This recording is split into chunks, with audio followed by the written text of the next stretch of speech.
Assalamualaikum warahmatullahi wabarakatuh. Selamat pagi, salam sejahtera untuk kita. Salam, Om Swastiastu, Namo Buddhaya, salam kebajikan. Kami dari Satdimas Polres Metro Depok, saya Ibda Ponco Budianto, hadir dalam kegiatan MPLS di tingkat SMP Kota Depok dan rangka untuk memberikan penyuluhan tentang jenis-jenis kenakalan remaja yang harus anak-anak hindari. Demikian untuk selanjutnya saya akan memberikan paparan. Selamat untuk menyaksikan dan memperhatikan apa yang kami sampaikan. Terima kasih.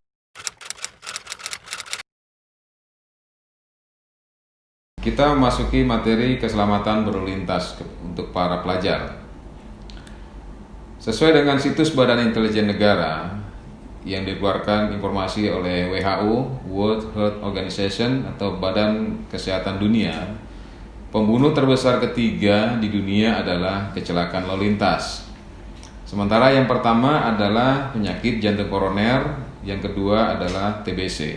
Selanjutnya untuk permasalahan lalu lintas yang seperti kita ketahui ada 4 masalah di lalu lintas, yaitu masalah kemacetan lalu lintas, masalah kecelakaan lalu lintas, pelanggaran lalu lintas, dan juga polusi udara. Faktor penyebab masalah lalu lintas tersebut diantaranya adalah faktor manusia, lingkungan, dan juga kendaraan. Faktor manusia diantaranya adalah pengetahuan manusia tersebut atau orang tersebut dalam berkendara sangat minim. Teknik berkendara pun demikian. Selanjutnya kondisi fisik dalam mengemudikan kendaraan bermotor dalam keadaan yang tidak fit, serta etika dan juga mental yang masih kurang. Kemudian yang kedua adalah faktor lingkungan. Kondisi jalan yang tidak baik, jalan yang rusak, jalan yang basah, atau peningkatan faktor alam, tata ruang bisa menjadi penyebab masalah lalu lintas. Dan yang ketiga adalah faktor kendaraan. Faktor kendaraan di sini adalah perawatan yang kurang barangkali sehingga kendaraan tersebut bisa mogok di jalan, atau mungkin remnya kurang baik, blong, sehingga bisa menyebabkan masalah lalu lintas, diantaranya adalah kecelakaan lalu lintas, kemacetan, dan seterusnya. Dan juga pertumbuhan kendaraan yang tidak sebanding dengan kondisi jalan. Ada beberapa rambu lalu lintas yang perlu adik-adik ketahui yang ada di jalan. Barangkali adik-adik sering melihat rambu lalu lintas di jalan. Namun demikian perlu adik-adik ketahui bahwa rambu-rambu lalu lintas itu jumlahnya ada 219 macam. Banyak sekali ya. Di antaranya adalah rambu larangan, rambu petunjuk, dan rambu peringatan. Sementara untuk rambu larangan dan perintah ada 71 macam. Dan rambu petunjuk yang warna biru ada 79. Sementara rambu peringatan yang dominan warna kuning berjumlah 69 macam. Seperti rambu larangan parkir, rambu larangan berhenti atau stop, dan seterusnya. Pada kesempatan hari ini, Bapak akan menyampaikan kepada anak sekalian tentang etika berlalu lintas di jalan. Bapak yakin dalam kesempatan pada hari ini, adik-adik pasti sudah ada yang bisa membawa kendaraan bermotor, khususnya sepeda motor. Bapak akan sampaikan dengan cara aman berkendara di jalan dengan sepeda motor. Walaupun adik-adik belum memiliki SIM, karena usianya pun belum cukup, tapi pengetahuan tentang etika berlalu lintas wajib diketahui oleh adik-adik sekalian. Sebelum berkendara kendaraan bermotor, sepeda motor, yang pertama pastikan kondisi badan adik-adik dalam keadaan sehat, baik fisik maupun mental. Sesuai dengan pasal 106 ayat 1 berbunyi, setiap orang yang mengemudikan kendaraan bermotor di jalan wajib mengemudikan dengan wajar dan penuh konsentrasi. Kemudian yang kedua, bila sudah dalam keadaan sehat, kita harus persiapkan diri. Di antaranya adalah perlengkapan sepeda motor, helm, jaket, sarung tangan, dan juga sepatu. Kondisi kendaraan bermotor pun nanti kita periksa. Helm sesuai dengan pasal 106 ayat 8 Undang-Undang Nomor 22 tahun 2009, setiap orang mengendarai dan juga menumpang sepeda motor wajib menggunakan helm yang memenuhi standar nasional Indonesia. Ya, baik pengemudinya maupun penumpangnya wajib menggunakan helm. yaitu helm yang SNI atau Standar Nasional Indonesia. Ada dua jenis helm SNI, diantaranya ada yang full face, ada juga yang semi face. Nah, ketentuan pidana bila dilanggar dalam penggunaan helm diatur dalam pasal 291. Bila tidak menggunakan helm SNI dalam mengemudikan kendaraan sepeda motor, bisa dipidana kurungan 1 bulan atau denda Rp250.000, baik pengemudi maupun penumpang. Yang berikutnya adalah persiapkan surat-surat kendaraan, baik SIM, STNK, atau lainnya. Nah, SIM, surat izin mengemudi, STNK, surat tanda nomor kendaraan bermotor. Lainnya, untuk kendaraan-kendaraan khusus dilengkapi dengan buku KIR atau mungkin SKCK. Namun untuk sepeda motor cukup SIM dan STNK yang harus dibawa. Sesuai dengan pasal 77 ayat 1, setiap pengemudi kendaraan bermotor wajib memiliki SIM. Sementara untuk persyaratan membuat SIM, diantaranya adalah usia minimal 17 tahun. Nah, adik-adik dalam hal ini yang usianya belum 17 tahun dilarang untuk mengemudikan kendaraan bermotor di jalan karena sudah melanggar undang-undang, tidak ada SIM-nya. Namun boleh mengemudikan kendaraan bermotor di tempat-tempat yang khusus seperti di lapangan atau mungkin di sirkuit untuk dalam rangka untuk olahraga. Bila tidak membawa SIM, punya SIM namun tidak terbawa atau ketinggalan, itu bisa dikenakan pasal 288 ayat 2. Ya, pidana kurungannya 1 bulan atau denda Rp250.000. Sementara untuk yang tidak memiliki SIM agak berat lagi, lebih berat. Dendanya Rp1.000.000, pidananya 4 bulan kurungan, diatur dalam pasal 281 ayat 1. Nah, bila tidak menggunakan STNK, dilengkapi STNK kendaraan bermotornya, diatur dalam pasal 288, yaitu tidak lengkap STNK, pidana kurungan 2 bulan atau denda Rp500.000. Selanjutnya, persiapan yang keempat adalah periksa kendaraan daripada bagian-bagian berikut. Cek bahan bakarnya cukup tidak, jangan sampai bahan bakarnya bensinnya kurang sehingga bisa mogok di jalan atau kurang bensin. Kemudian cek akinya.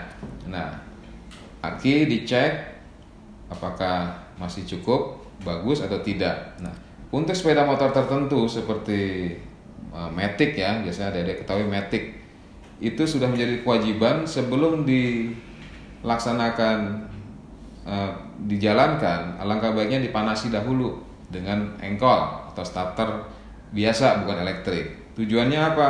Agar akinya tidak cepat soak atau tidak cepat rusak. Jadi dipanasin dulu kurang lebih 5 menit dengan cara diengkol, setelah itu baru dijalankan.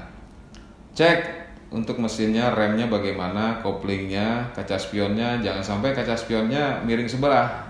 Sesuaikan. Adik duduki di jok motor, cek spionnya, spion kanan, spion kiri, agar terlihat kendaraan yang ada di belakang. Kalau memang kurang miring, diluruskan, dicukupkan penglihatan kita untuk melihat ke belakang.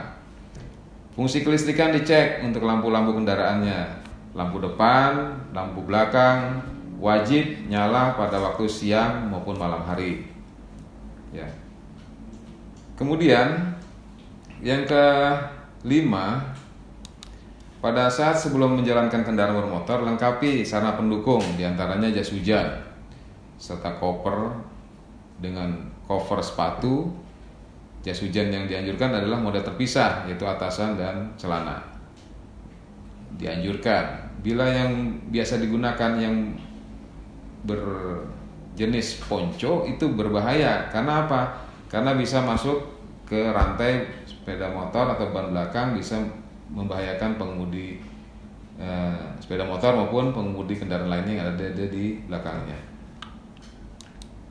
Setelah selesai semua, setelah selengkap, barulah kita menjalankan kendaraan. Sebelum menjalankan kendaraan, alangkah baiknya dimulai dengan berdoa agar senantiasa selama dalam perjalanan diberikan perlindungan dari Tuhan Yang Maha Esa. Nah, di dalam menjalankan kendaraan sepeda motor, kapasitas sepeda motor adalah 2 orang, yaitu pengemudi dan penumpang. Tidak boleh lebih dari 2 orang. Biasanya adik-adik menyebutnya beti, bonceng 3. Boti, bonceng 3 itu pelanggaran terhadap undang-undang. Diatur dalam pasal 106 ayat 9, pengemudi sepeda motor dilarang membawa penumpang lebih dari 1 orang. Itu diatur dalam pasal 106 ayat 9. Bila dilanggar, diatur dalam pasal 292, pidana kurungan 1 bulan atau denda Rp250.000 bila boti, bonceng 3 atau lebih. Dan berikutnya adalah selama dalam perjalanan patuhilah rambu-rambu lalu lintas di jalan. Ya, patuhi rambu-rambu lalu lintas di jalan. Nah, selama dalam perjalanan dilarang menerima telepon, ya. Kalau mau menerima telepon, silakan menepi dahulu, berhenti di pinggir jalan atau tempat yang aman untuk menerima panggilan telepon. Nah, jaga jarak dengan kendaraan di depan dan samping, hindari berkendara sambil berbincang dengan pengemudi yang lainnya. Nah, untuk pada saat membelok, ingin merubah arah, belok ke kanan atau kiri, gunakan lampu sen, adik-adik. Sen kanan bila ingin belok kanan, sen kiri bila ingin belok ke kiri atau berubah arah ke kiri. Setelah dinyalakan, jangan lupa dimatikan, kembali ke arah netral, jangan nyala terus sehingga bisa membingungkan pengemudi kendaraan bermotor yang ada di belakangnya. Jangan juga sen kanan namun belok kiri, ya, nggak boleh seperti itu. Atau sen kiri belok kanan, berbahaya buat pengemudi kendaraan yang ada di belakangnya. Setelah tiba dari tempat tujuan, setelah tiba di tujuan, jangan lupa berdoa kembali, rasa syukur pada Tuhan Yang Maha Esa, Allah Subhanahu Wa Taala, setelah perjalanan diberikan keselamatan. Baik adik-adik, itu sementara untuk keselamatan berlalu lintas, etika berlalu lintas untuk mengemudikan sepeda motor, mengemudikan kendaraan sepeda motor. Baik adik-adik sekalian, ada beberapa jenis kenakalan remaja yang harus kalian hindari. Di antaranya adalah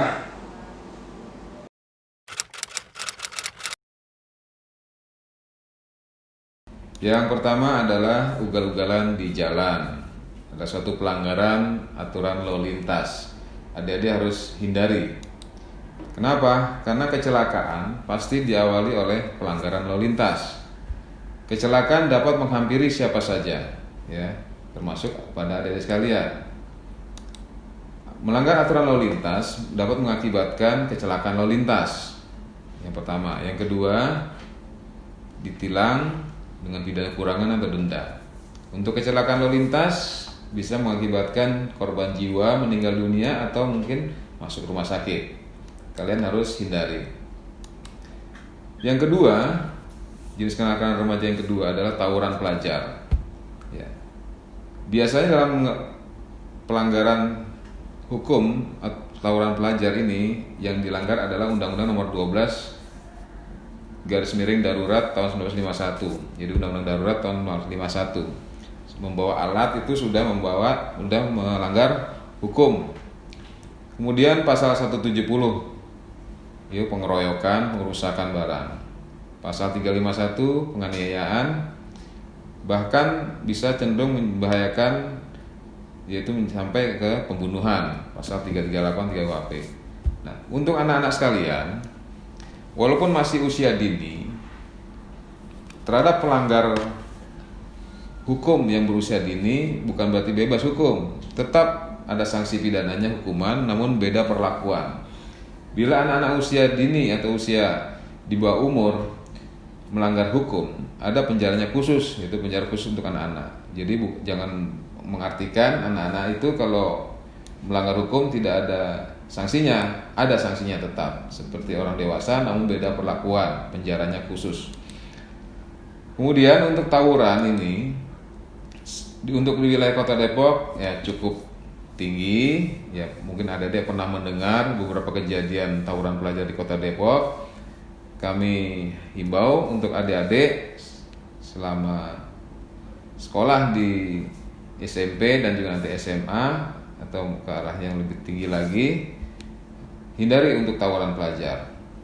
Karena tawuran pelajar ini bisa merusak kendaraan, barang, bisa mengakibatkan terganggunya keamanan, ketertiban, keselamatan lalu lintas, dan juga menimbulkan pidana, penjara, dan juga bisa masuk rumah sakit atau liang kubur. Tawuran bisa terjadi karena hal-hal remeh yang diperbesar oleh pihak lawan dengan membalasnya, entah itu memaki, menghina, memukul, dan sebagainya. Nah, karena dilakukan banyak orang, maka dinamai tawuran. Tawuran yang terjadi antar pelajar dikarenakan yang pertama mungkin ingin menunjukkan jati diri di mereka, ingin lebih dikenal dengan sebutan berani, keren, atau mungkin solidar dengan teman. Bagaimana mengatasi tawuran? Yang pertama, kita harus memiliki kecakapan berpikir dulu. Apakah ini perbuatan baik atau buruk? Adik-adik harus memiliki kecakapan dalam berpikir. Kalau tidak baik, jangan diikuti. Yang kedua, belajar mengenali dan menemukan informasi, mengolahnya dan mengambil keputusan serta memecahkan masalah secara kreatif. Jangan ikut-ikutan salah. Jadi kalau ikut-ikutan yang benar. Tawuran dari sudut manapun hukum pasti menyalahi aturan. Yang kedua, dibutuhkan kesabaran dalam menghadapi permasalahan yang ada. Yang keempat, jangan terpancing emosi. Dan kalau perlu yang terakhir, kabur saja, gak usah ikut-ikutan. Yang ketiga, kenakalan remaja yang ketiga diantaranya adalah penyalahgunaan narkoba. Nah, penyalahgunaan narkoba ini nanti akan disampaikan secara khusus oleh rekan Bapak dari BNN. Namun demikian, sekilas Bapak sampaikan tentang narkoba. Narkoba itu konotasi yang kepanjangannya adalah narkotika, psikotropika, dan bahan adiktif lainnya. Nah, penyalahgunaan narkoba adalah suatu pemakaian non-medis atau ilegal melanggar hukum terhadap barang haram yang dinamakan narkotika, psikotropika, dan obat-obatan adiktif yang dapat merusak kesehatan dan kehidupan manusia pemakainya. Penyalahgunaan narkoba biasanya diawali dengan kebiasaan merokok. Oleh karena itu kami mengharapkan adik-adik jangan merokok, ya. Undang-undang narkoba ini diatur dalam Undang-Undang Nomor 35 Tahun 2009 tentang narkotika dan obat-obatan terlarang. Menurut hasil penelitian Fakultas Kedokteran UI dan juga BNN, penggunaan narkotika terjadi karena satu, mungkin tidak tahu, tidak tahu bahwa barang tersebut adalah jenis narkotika. Yang kedua, karena ingin coba-coba. Yang ketiga, pengaruh teman. Oleh karena itu, adik-adik harus tahu tentang jenis narkoba dan barangnya, mengetahui dan juga akibatnya. Dan juga setelah itu jangan coba-coba, ya. Sekali mencoba pasti terjerat. Ya. Oleh karena itu jangan sekali-sekali mencoba narkotika dan juga bahan adiktif lainnya. Dan juga pengaruh teman. Nah, dalam ini pengaruh teman sangat penting. Oleh karena itu cari teman yang baik. Kalau teman-teman yang menggunakan narkoba, hindari. Jangan ikut-ikutan. Yang hasil penelitian Fakultas Kedokteran UI dan juga BNN, akibat pemakaian narkoba yang berlebihan bisa masuk rumah sakit jiwa, masuk penjara, atau mungkin meninggal dunia. Yang keempat, untuk kenakalan remaja yang keempat yang harus kalian hindari adalah seks bebas atau free sex. Seks bebas adalah hubungan seksual yang dilakukan di luar ikatan pernikahan, baik suka sama suka atau dalam dunia prostitusi. Seks bebas bukan hanya dilakukan oleh kaum remaja, bahkan telah berumah tangga pun sering melakukannya dengan orang yang bukan pasangannya. Seks bebas ini di samping melanggar undang-undang yang berlaku di negara kita, melanggar juga terhadap aturan agama yang berlaku di Indonesia. Setiap agama pasti melarang adanya perbuatan seks bebas. Bagaimana bisa terjadi seks bebas? Yang pertama, kenalan dulu biasanya. Terus SMS-an lewat media sosial atau mungkin telepon. Janjian ketemuan, awalnya ciuman, akhirnya terjadi. Akhirnya hamil di luar nikah. Nah, menurut catatan dari Kementerian Sosial, anak-anak remaja sudah mulai usia 12 sampai dengan 17 sudah mulai melihat atau menonton, atau juga karena situasi dan kondisi jiwa masih labil sehingga rasa ingin tahu sangat tinggi, sehingga bisa kecanduan terhadap film-film pornografi dan sebagainya. Oleh karena itu hindari daripada pornografi, porno aksi dan sejenisnya. Yang kelima adalah kejahatan melalui media elektronik. Apa itu cybercrime? Nah, media elektronik itu kejahatan cybercrime. Kejahatan cybercrime adalah kejahatan komputer yang ditujukan kepada sistem atau jaringan komputer yang mencakup segala bentuk baru kejahatan yang menggunakan bantuan sarana media elektronik internet. Cybercrime merupakan suatu tindak kejahatan di dunia alam nyata, alam maya yang dianggap bertentangan atau melawan undang-undang yang berlaku.